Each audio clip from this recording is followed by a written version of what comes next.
Hello and welcome. As you all start joining the room and getting going here, we'll just take a moment or two as everybody starts jumping on before we get cruising. Hello, my name is Charlie Moses. I help out on the education team here with Parents Against Vaping e-cigarettes. And we are very, very grateful and excited to be working with the Maryland Department of Health and to be able to present e-cigarettes and youth vaping, this presentation that we've been putting together in collaboration with y'all here in Maryland.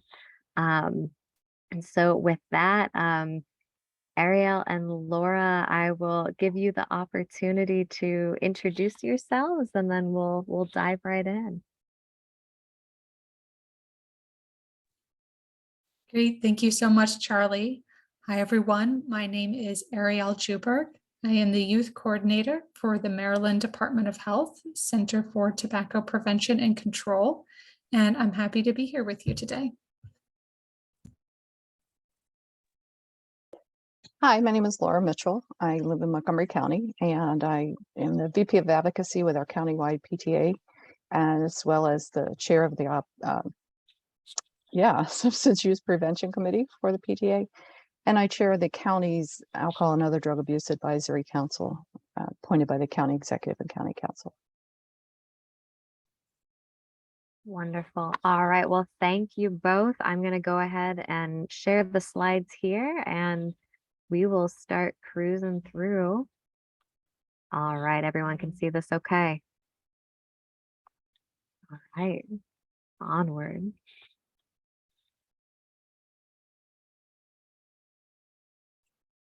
Okay. So you already met us. Thank you and welcome. Appreciate you joining us.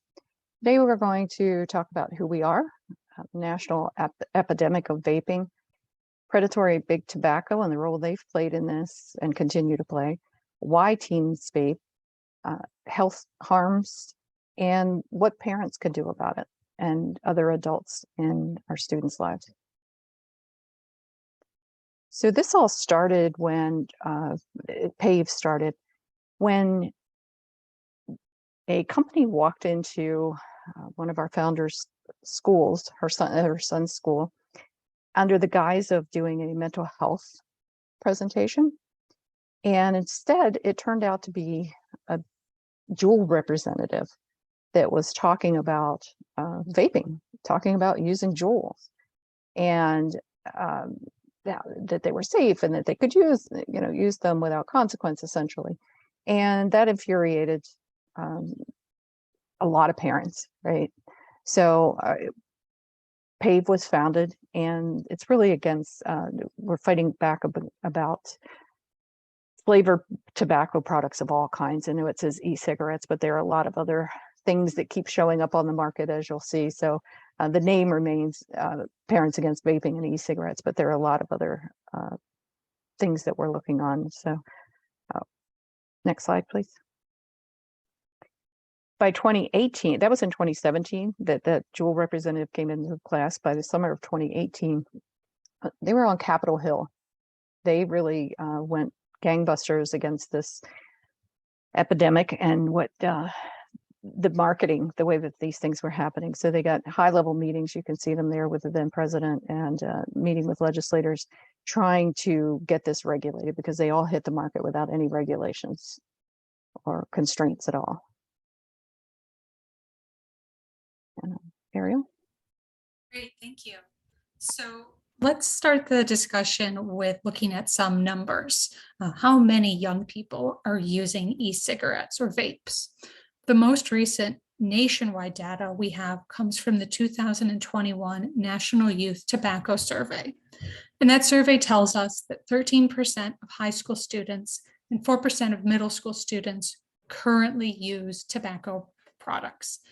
By currently, they mean in the last 30 days. E-cigarettes are still the most commonly used tobacco product among youth. And the survey also shows that many young people may be strongly dependent on nicotine because of the frequency with which they use these products. It's important to note that because the survey was done in 2021 during the pandemic, it's very difficult to compare those numbers to surveys that were done before the pandemic. So just a quick note. Next slide. Thank you. Looking at a slightly older age group, the spring 2022 National College Health Assessment tells us that about a third of undergraduate college students have ever used a tobacco product. When we look at students who used tobacco products recently, e-cigarettes were the most commonly used product by quite a margin. But the other products that were commonly used were cigarettes and cigars or little cigars. So what's happening here in Maryland? Well, every 2 years, we typically conduct a survey in the schools. It's called the Youth Risk Behavior Survey, Youth Tobacco Survey. It's often abbreviated as YRBS, YTS. Actually, we are getting ready to conduct that survey this month. But in 2020, when we were normally have done that survey, we weren't able to because of the pandemic. And so instead, we conducted a special survey in the spring of 2021 called the Youth Pandemic Behavior Survey. It was done online. About 600 Maryland high school students completed it. And what they told us is that about 11% of Maryland high school students completed the survey had used an e-cigarette in the last 30 days. That was the most commonly used tobacco product. Next slide. If we take a step back, when we asked Maryland high school students if they had ever used an e-cigarette, 19% said yes, they had. And we asked if students who had ever used e-cigarettes had tried to quit. And this is really important. 57% told us that they had tried to quit using e-cigarettes in the last 12 months. Now, when students were answering this question, 12 months meant about May 2021 to May 2020. So a time that was fully in the pandemic, a time with a lot of stress, anxiety, and even during that really hard time, young people were still wanting to quit these products, still trying to quit. So there's certainly a lot of interest in not using these products anymore. Next slide. And then lastly, I'll say, we asked young people about the main reasons they used e-cigarettes. The top 3 reasons were curiosity, having a friend or family member who used them, and feeling anxious, stressed, or depressed. And Laura, I believe I'll turn it back to you. Yeah, so that's really important information, and thank you for that. So here we are in 2022, and we're still waiting for regulatory action. We thought we had some small victories along the way. They keep going back to the courts with them. They're fighting hard against any regulations. The disposables are rising in popularity. Puff Bars, the most popular brand among teens right now. About 10 million disposables are sold per month in convenience stores.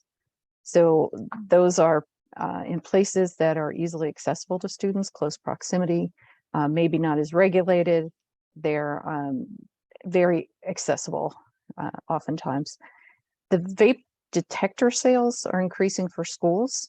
So schools are realizing that they're having an issue in places like bathrooms and things like that, and they want to be able to detect that vape. And there are things that you can, devices you can use for that. 650 school districts and states attorneys sued Juul and others for marketing to children. We had a $440 million settlement for 33 states and Puerto Rico.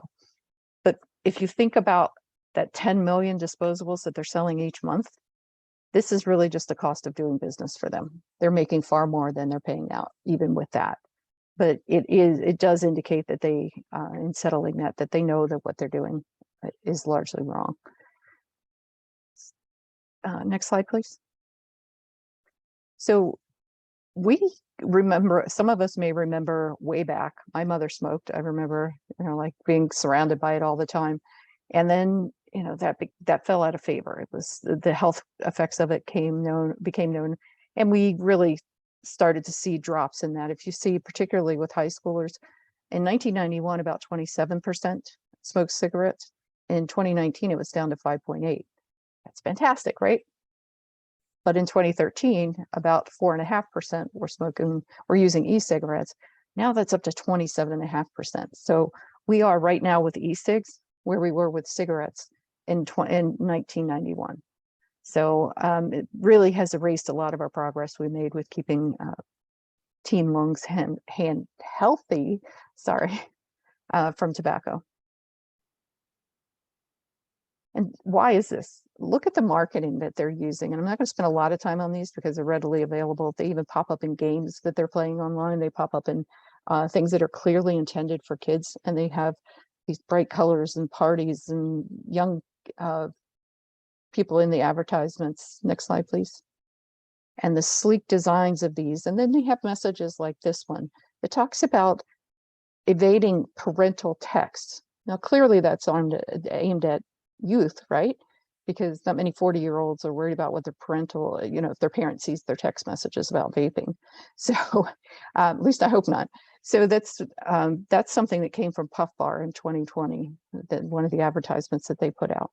So clearly they know that youth are using their products and they're targeting them. Next slide. And, some familiar faces from the Marlboro Man, characters, cartoonish characters, the camel, things that we know, the rugged, guy that everybody wants to be, that, real strong, and he's got a cigarette in his mouth. Now he's got an electronic cigarette in his mouth. So we cracked down on the tobacco a lot. They came with the e-cigarettes. We need to do the same things with those. Next slide. Point of sale. I mean, the access that students have, that children have to these, I keep saying students because I work with MCPTA so much, but for anyone, the one in the on the left side there at the bottom is really disturbing. If you look at, there are the vapes, not behind the counter, not where they have to ask for them and show proof of age or anything else, but sandwiched between the candy on the shelves. You get candy above it, candy below it. They're going to see it. They're obviously going to see it. It makes it very easy for them to get it, throw it on the counter with a bunch of other candies, and someone may not even notice. Their eye level displays, they're just really, really obvious and hitting those high density areas near schools. And that is problematic. And some state laws even make it more difficult for localities to back them away from the schools. We tried it here, it didn't work because of Maryland state law. Next slide. And they target specific communities that are oftentimes more susceptible to marketing, more susceptible to wanting to belong, having feelings that they need to calm, and they think that these substances, including vapes and cigarettes and things, will help them feel more calm, right? And it may at first, but it doesn't last because it is an addictive product. So we're talking about various populations you see there, rural populations, ethnic minorities, Native Americans, LGBTQ, veterans. So they know exactly who their audience is. And you see the advertisements with the cartoon characters and the just really, really aimed at them very effectively. So they don't stand a chance, really. They're really sought out. Next slide, please. And this is not new. For many, many, many years, menthol has been targeted primarily at African Americans. About 85% of African Americans who smoke menthols. It's a mint flavor. If we took all of the flavors out of tobacco and people just tasted the tobacco, there'd probably be a lot fewer smokers or tobacco consumers in any form, because it really does make it more pleasurable to smoke and to get that nicotine in. And that's really very dangerous because that encourages more smoking. Next slide. The these are still available to kids. They shouldn't be. The FDA has not regulated them for years. They weren't regulated before they come on the market. They've been on the market for years, and we're still not there. The policies that about the flavors and things that they've been excluded, that these disposables and e-liquids, they've been exempted from a lot of the legislation that has gotten through. It's kind of been the, okay, you can do it for that part, but just let us slide this way. Synthetic nicotine, that's the latest loophole that they're exploiting, and anything that we do get into place, they generally will find some hole and exploit that. This one is synthetic. They're saying, well, it's not real tobacco. All your laws are against tobacco. This isn't tobacco. It's man-made. It's synthetic, so it doesn't apply. Puff bar is a big one with that. Next slide. Doesn't make it any less dangerous though. So these are some of the things that you might see, what they might look like, the more popular ones. This air bar on the right is probably the most popular one right now among teens. Next slide. I'm going to go quickly through these. You can see they're bright colors and they're various shapes, and they look innate, right? They don't look threatening at all. You might not even notice it if it was laying on your kitchen counter. It looks like a USB or next slide, please. The liquids, they look like maybe mouth spray for bad breath or something, or highlighters, things like that. So it's really very, very intentional, as you can see. And there are things that we have to educate ourselves on to make sure we know what we're looking for, even down to the gummies, candies. Next slide. And then there are other flavored products, and I'm not going to go too deep in this, but when was the last time you saw somebody with a toothpick hanging out of their mouth, right, walking around, right? So that might be a clue. I don't think I've seen it since James Dean, but there are things that if you see something that looks out of place, ask questions. It probably is out of place. Next slide. And these non-nicotine vapes, and notice that some of these are melatonin, caffeine, vitamins, essential oils, things that sound harmless or that we see in our everyday life, but we don't know when we're heating them up and vaping them and what else is being mixed in them. We don't know what that might do. The concern here is that a parent might say a child's having trouble sleeping, so they get them this vape with the melatonin in it. And then they, how are they to know later if the vape still contains melatonin or if they're putting something else in it? And it's setting them up to normalize using a vape. Next slide. The narrative around this when they came out was that they were safer than cigarettes. That is absolutely not true. They contain very high levels of nicotine salts, which are much more addictive. You're getting each nicotine device contains the same amount as about 1 to 2 packs of cigarettes. So, they think they're just hitting it a couple of times and, it's not that much. But they're so highly concentrated that it really is a problem. And they can do it so discreetly. They can do it in classrooms. They can do it sitting in front of you from their hoodie or their backpack, and you may not even notice. So a lot of students hiding under their pillows and hitting it during the night. They wouldn't get up and go outside and light up a cigarette, but they'll pull that out from under the pillow. And by the way, be aware of the danger of those igniting. So they are much more dangerous than cigarettes. They are not safer. Next slide. These are some of the things that you'll find in them besides what you think is in them, besides the tobacco products or the flavors that you think you're getting, or the melatonin even. So you have to really be aware of that. Things like lead, arsenic, those are not good things to be putting in your body. So next slide. And I'll turn it back to Ariel. Great, thanks, Laura. Although e-cigarettes are relatively new products, researchers are learning about how they impact different parts of our body. And one of the major places that vaping impacts the body is the brain. When someone uses an e-cigarette, the nicotine in that product very quickly enters their bloodstream and then their brain. The nicotine then disrupts a reward pathway that we have in our brain. So a reward pathway that may normally be triggered by exercise is now being triggered by nicotine. And with that rewiring, that means that the brain then seeks out nicotine again for that reward pathway. And to us, that looks like nicotine dependence.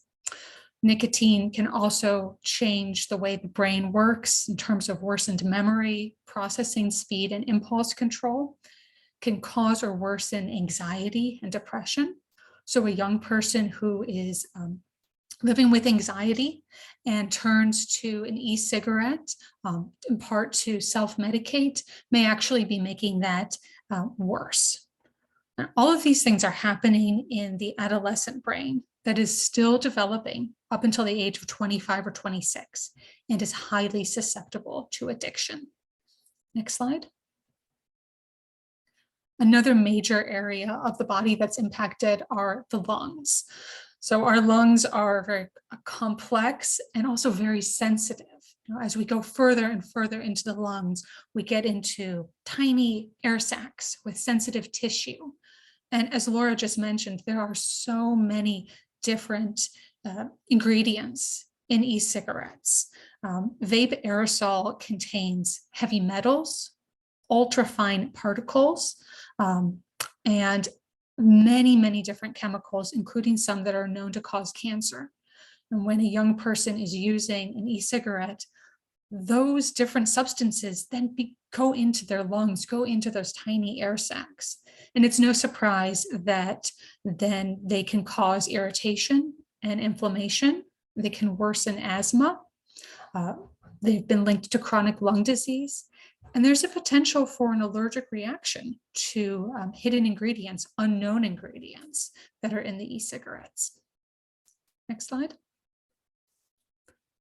In terms of other body organs, nicotine is a stimulant, so it's restricting blood flow while increasing blood pressure, adrenaline, and heart rate, all stressors on the body. And many chemicals, some chemicals that are used for flavoring can be toxic to heart cells. So all of this together, we're talking about young people in general. Young people can have healthy cardiovascular systems. They're able to participate in sports and to run around and be active. And yet these are really serious impacts to their heart and to their cardiovascular system. Next slide. Researchers are still learning more impacts of e-cigarettes. They've found that they can lead to a weakened immune system. Young people have been known to have seizures from nicotine poisoning. And that's really important to mention. With cigarettes, it is very, very difficult to have nicotine poisoning, which means that your body has so much exposure to nicotine, or dangerous amount. You just can't smoke cigarettes enough to have nicotine poisoning. But with e-cigarettes, the way they're designed, the way that you can continue to continuously use them throughout the day, nicotine poisoning is a possibility, and it's a very serious condition. Researchers have also found that sometimes e-cigarettes are linked to gastrointestinal issues, to changes in the mouth microbiome, and to prediabetes. So all concerning conditions. Thank you. You may remember hearing about the EVALI outbreak in 2019 and 2020. That stood for e-cigarette vaping-associated lung injury. It was a series of different symptoms, and it was found in almost 3,000 people, and unfortunately led to 70 deaths. Researchers linked the condition to the inclusion of vitamin E acetate in vapes that were often used for THC and that were purchased through informal sources. But it's very important to note two things about EVALI, even though we're not hearing about it today. First, it drove home the message that we really don't know all of the different substances that are in products, in vapes. And second, when something like vitamin E acetate was inhaled into the lungs, that was not safe to be inhaled into the lungs, very serious illness resulted. And that's important to keep in mind even today. And then Researchers have found that young people who vape were more likely to get COVID-19 and have more severe symptoms. And unfortunately, this may not be a surprise because, as we saw, vaping can damage the lungs and it can weaken the immune system, so making it harder to fight off an infection.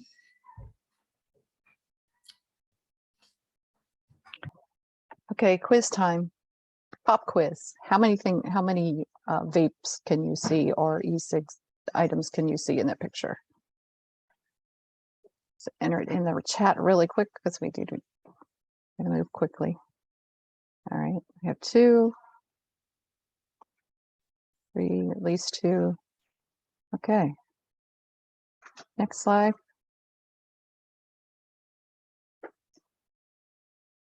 There are 4. So even when you're looking for them, they're hard to spot, right? So are those the ones that you thought they were? Okay. The next slide. That is part of the problem, is that they have become they blend into the background. They were designed that way. Ariel mentioned another thing about how they get the items and what's in it. We saw that list of all the things that could be in some of the vapes. When they're ordering them online, which is often what they do because it's harder to check age that way, right? They don't know what they're getting. There could be THC in them. There could be vitamin E. There could be opioid extracts. There could be a lot of things in there that they have no idea. So it's much more dangerous than even those horrific arsenic and lead and all those other things that we showed. So that's really important to note. The social norms and social pressure are one of the big reasons that we saw the statistics there that students start to vape. It's easy to get, and they get that rush from the first, at least in the beginning, when they use it from that nicotine. Obviously, they have to use more and more in order to get that same rush, and that's what they're trying to get. And so it's very highly addictive because they keep trying to get that same feeling of relaxation or adrenaline that they got with the first time. And the more challenges or stressed or anxious or upset that your child may be, the higher the risk is that they may try any substance. And vape is often the easiest to get. Lots of their friends have it, and they can walk into many stores and get it. So that is often a first entree into substance use, but it's often not the last either, because at some point you have to use so much to get to there that they decide to try something else. So that is a very concerning thing, that it's so easily accessible and so attractive and being marketed directly to them. They often feel anxious and depressed or worried, and that leads them into this path of substance use. So there is a definite link, an inextricable link between mental health and substance use. The opposite of addiction is connection, as often said. And when they feel disconnected, they often want to fit in somewhat, have that sense of belonging, right? It's Maslow's hierarchy. We all want to belong somewhere. If they don't feel like they can fit in with other people at school, they will oftentimes find themselves gravitating towards groups that are vaping to relax, or doing other things to fit into a group, or finding a group that fits into something that helps them relax. So those are some cautions about that. And it can actually, tobacco can actually worsen your mental and physical health, because it speeds up your heart rate and causes all these other problems that Ariel was telling us about. But then you have other friends that you maybe did have a connection with and didn't think about, that don't want to be around somebody who's vaping. They don't like the smell, or they don't like whatever that is. So they become further disconnected, and they're removing themselves from situations where they may be with more friends to go and vape in secret. So they become much more withdrawn. So those are high risks as well. Thank you. And the flavors. Among the high schoolers, 85% use flavored products. So if we didn't have the flavors, would they continue to use these products? Probably not most of them. 37% of those that are using flavored products are using menthol. So when they talk about wanting to remove, or being willing to talk about removing flavors, They always want to keep the menthol back because there's a large group of people who have been using menthol for decades, right? And they don't want that to go away.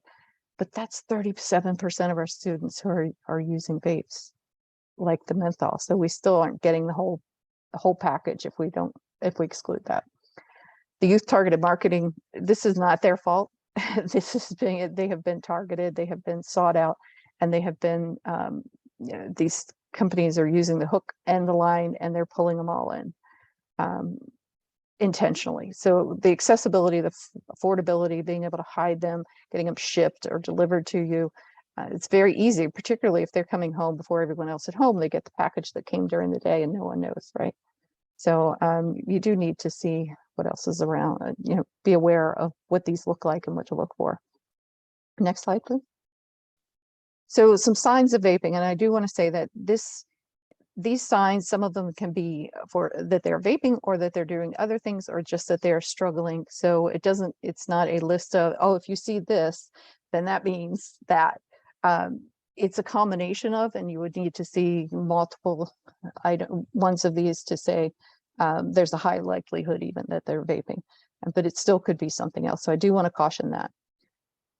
Being secretive, closing the doors, excusing themselves often, going to the bathroom more often, lighting candles or spraying room freshener every time they go to the bathroom or in their room and are coming out, so that to hide the smell.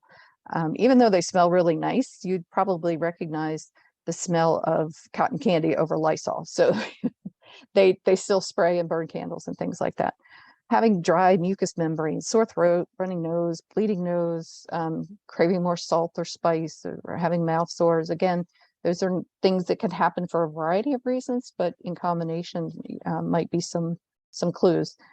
Finding these unusual items, really colorful caps like USB drives that when you open them up, they don't plug into your computer. They're not really USBs, or highlighters that open up and they're not really highlighters.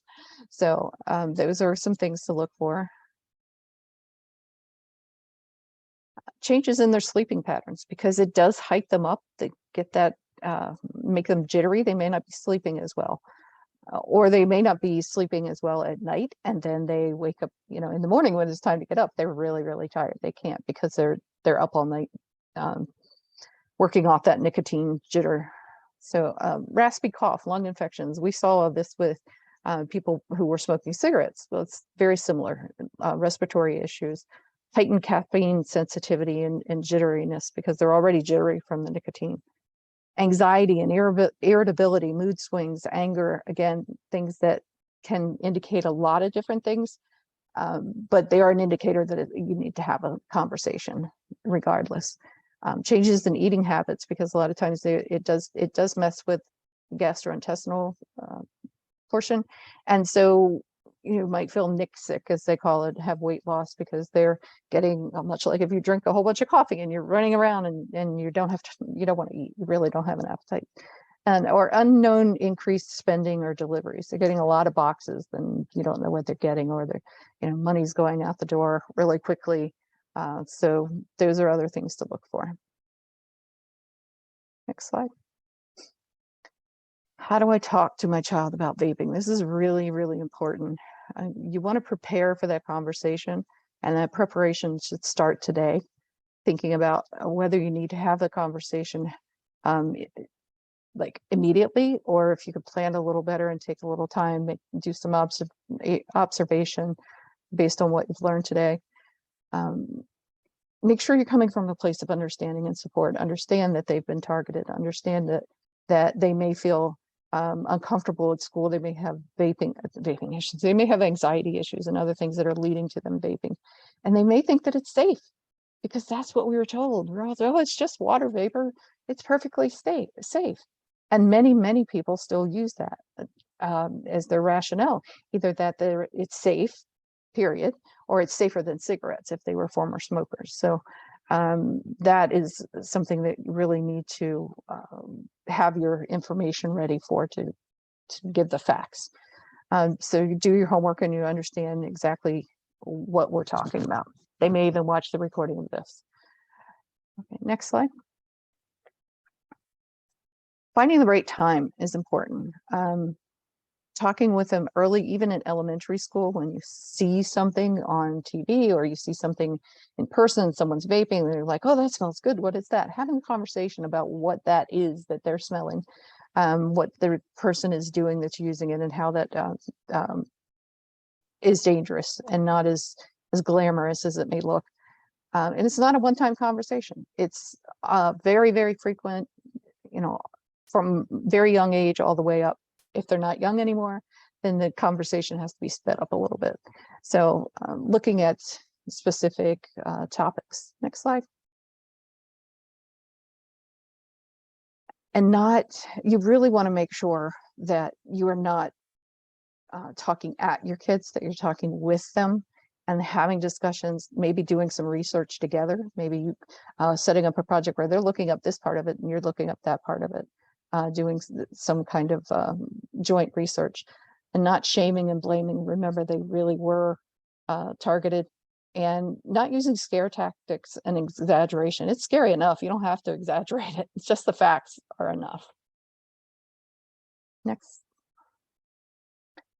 And what else can we do? So you're talking and you're listening and being an advocate, joining groups like PAVE, coming to these conversations, learning about what you can do, talking to legislators about getting those flavors out and regulating who can get these vapes, how they have access to them, where they can be sold, those kinds of things. Getting your child being involved in being an advocate. So maybe it's talking at their school about why they're not vaping, and sharing this information about what's in it, because most kids who are using it don't know these things. They think they're safe. So sharing that information, having them talk to legislators about how it's important to them. Some students in many schools, there are so many people vaping in the bathrooms that they go all day without using the bathroom because they don't want to walk in there with it. That's dangerous for them, and they're not even the ones vaping. So talking about those and really having conversations with pediatrician and addiction specialists to get to the root of why they're using, what it is they're trying to calm.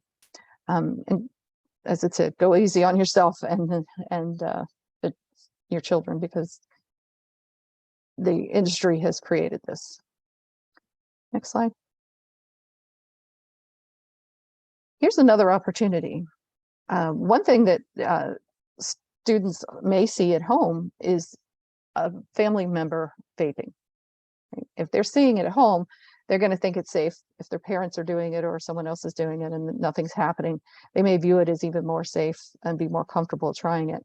But you could work with your teen to find one of these quit programs. And there are a couple there, the Truth Initiative, smokefree.gov. We're going to see more in the next slide.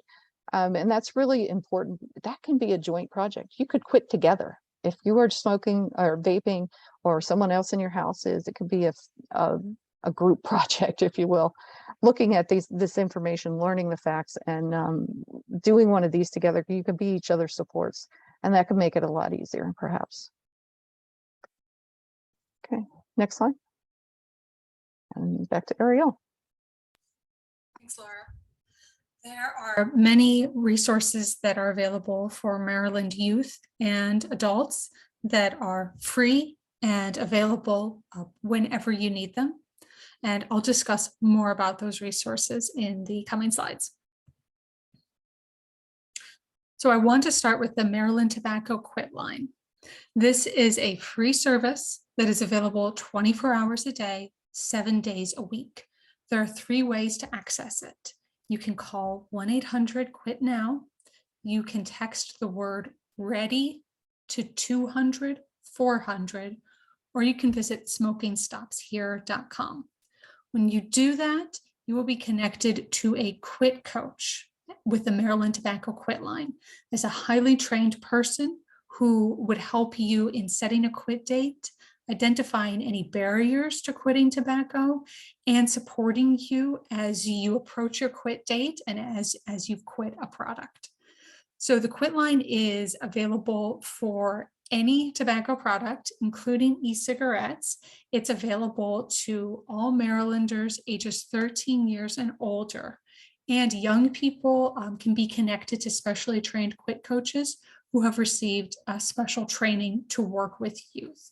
So as Laura was mentioning about, becoming tobacco free and having that as sort of a group project, the Tobacco Quit Line can be a great place to start with that.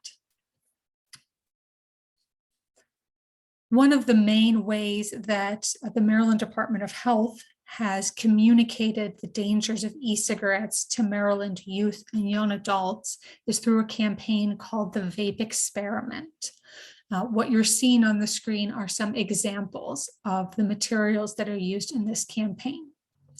So it's a campaign where we are telling young people real facts about e-cigarettes, about what we know and what we don't know about these products.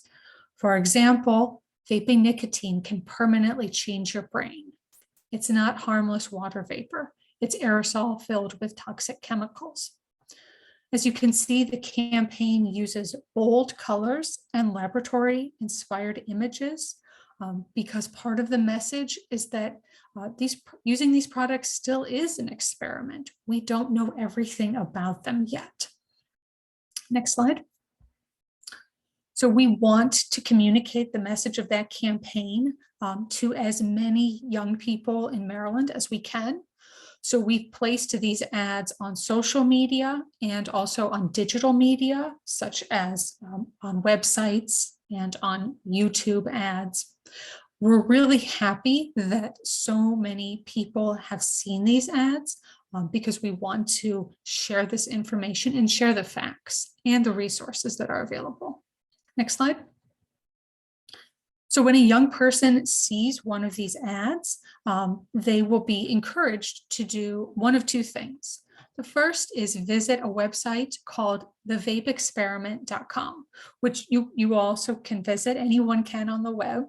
And the website provides more information, more facts about what we know and what we don't know about e-cigarettes, such as the fact that e-cigarettes contain nicotine, and that nicotine is really concerning for young people. Next slide.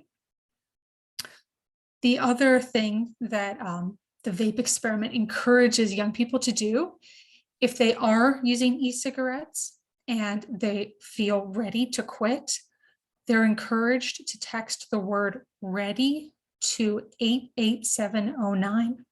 When they do this, they'll be connected to This Is Quitting, which Laura mentioned earlier is the Truth Initiative's special program specifically designed to help young people quit e-cigarettes. This is a program that's going to help walk young people through setting a quit date, identifying people who can support them in their quit, thinking about any barriers that they'll have in their quit. And the nice thing about this program is that it was written with young people. So the text messages that come through, the tips that come through, have a very authentic voice. They actually were tips and suggestions that young people had for their peers. Next slide. For parents, for guardians, for other adults who work with young people, we have a free program here in Maryland called Live Vape Free. And it is an online course that is filled with videos and exercises and resources to help parents feel comfortable to have the kind of discussions that Laura was mentioning. It's really designed with a lot of different situations in mind. And I'd encourage you to check it out. Next slide. It's very easy to access. All you do is visit smokingstopshere.com. Click the green Enroll Now button that's at the top of that page, and then select the program Live Vape Free. And again, it's free for Maryland parents, guardians, and other adults. Next slide.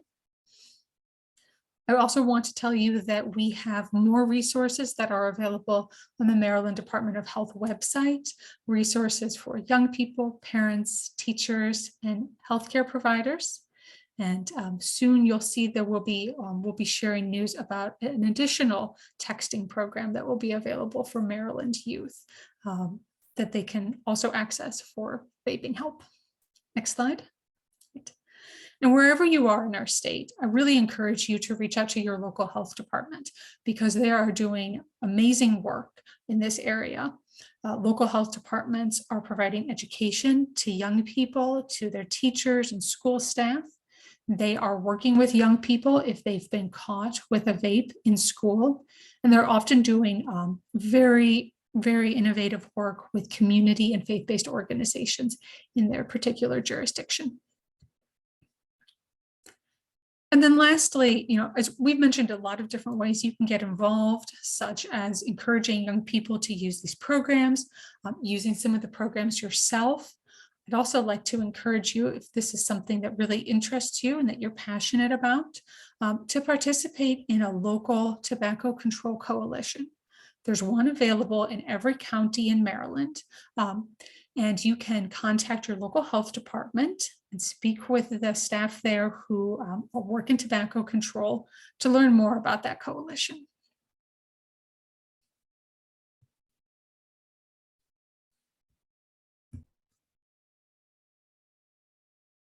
Sorry, I wasn't quick enough on the draw for that microphone.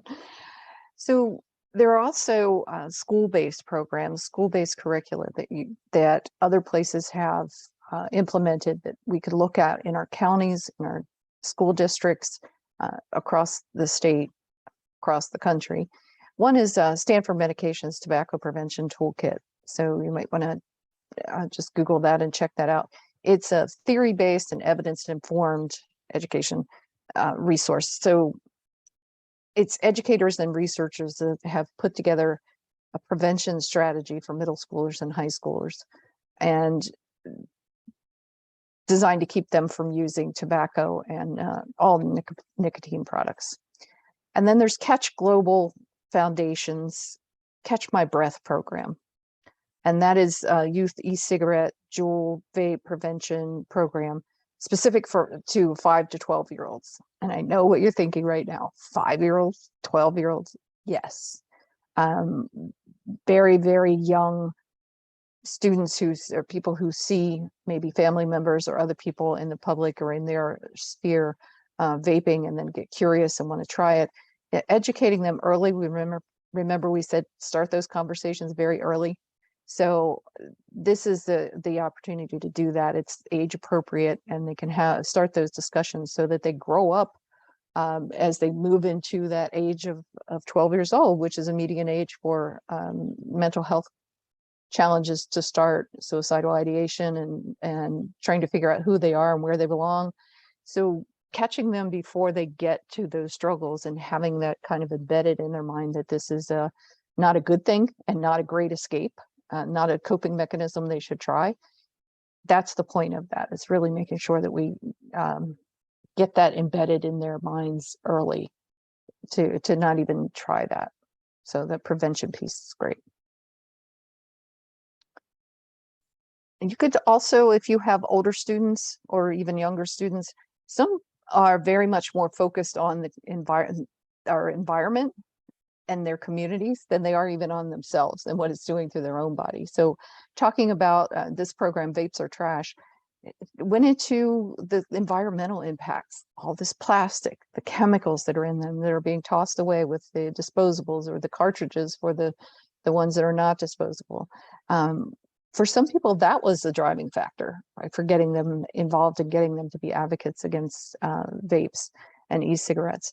So the social and environmental impacts of e-cigarettes and tobacco industry are huge. And that is another way to help educate students. If you think they may be vaping, but they're really not comfortable having that conversation, or they're saying they're not, you might want to start with something like this angle. In your schools, you could have a cleanup day. People often do that. Groups often do that.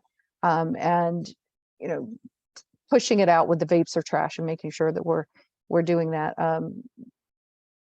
Collecting those. We used to have cleanup days where we'd go in at the streams ends where they would end and you would see nothing but a sea of cigarette butts. Right now we're seeing these cartridges mixed in with them, and it's pretty nasty. So that is another way you can highlight the efforts. Next slide. Or is that it? I think that might be it. Yes. Okay. So if you want to give, we would love to have your feedback. If you have your camera and you can point it at that QR code right there and scan that and do our little survey. And we would also love to have you involved. We have a lot of resources available and connections with other groups that do various things. If you are looking for a specific angle, like the environmental piece or something like that. So reach out to us and get involved in trying to get rid of the flavors in these vapes. Ideally get rid of the vapes, but I think that will cut the usage down a lot, getting rid of flavors in all of the tobacco products. And next slide. Again, some more resources. We would follow us on Instagram, and Twitter, Facebook, and share the information that we put out. You never know who's looking at that and who needs to hear it at that very moment. So always share, be very public with your advocacy about this. So, thank you all very much. I think we have some time for some questions.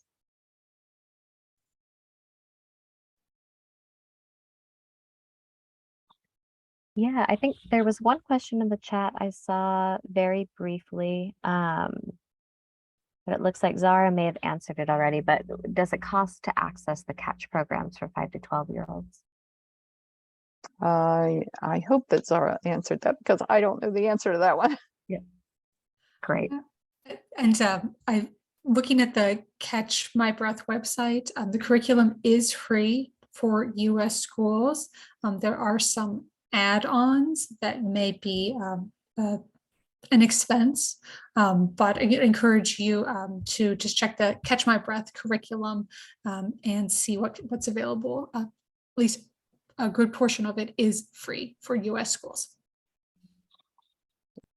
Yeah, and I see a comment that someone works with the health department. I saw a couple of people from health departments, but oftentimes when schools are seeing challenges, you're one of the first to hear about it and know what's going on.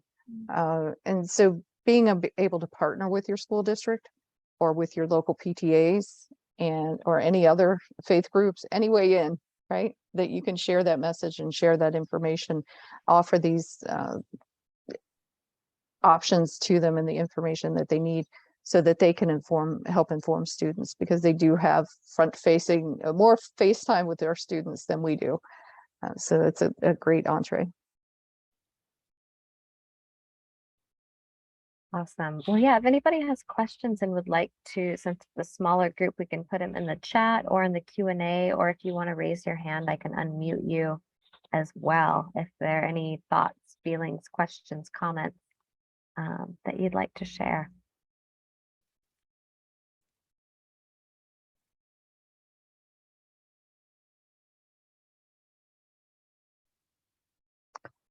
Yeah, and remember those free resources from the state of Maryland. I even learned a few things today myself. There were a couple there that I didn't know about, and we'll definitely be sharing with our schools, high schools and middle schools.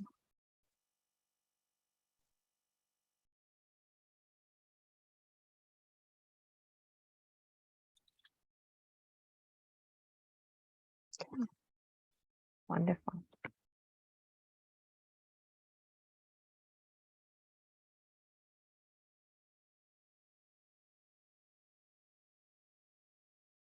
And I see that Zara shared some great links in the chat. We're not able to save the chat though, so will those be sent out with the video recording to those that registered? I believe, Or if we could just send those links even. Yep, I can definitely send those links when I send out the recording. Great. Great. Well, should we call it a day? I think so. Okay, wonderful. And please feel free to reach out to PAVE or to the Maryland Department of Health if you need any other information. Something occurs to you 10 minutes after we disconnect, please reach out. Great. Great. Thank you all so much for coming.